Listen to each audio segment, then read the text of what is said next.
nereden geçerdin Zaparoş haroş Jüvülleri kolu senin için kolu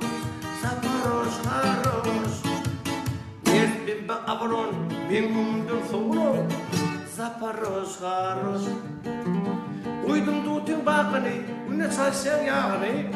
Zaparoş haroş Yine uydum dürtan Volga'nın signalini Zaparoş haroş Dine sana serediyen ehliyle güzeliyen Zaparoş haroş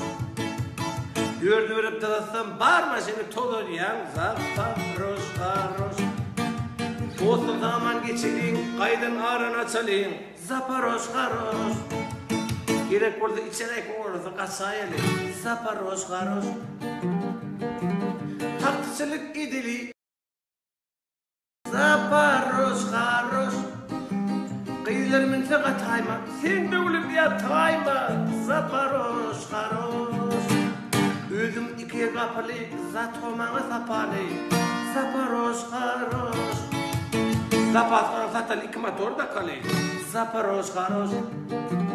Seneden dursa uğrak Piyanadan uğrak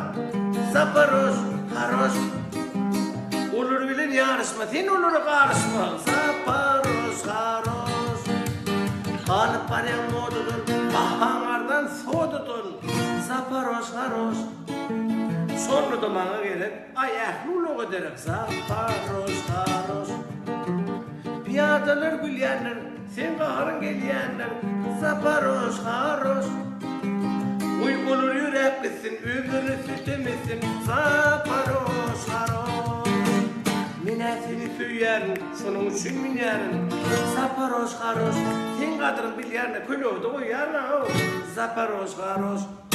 Sen benim tutu Rabbim Ne için yattın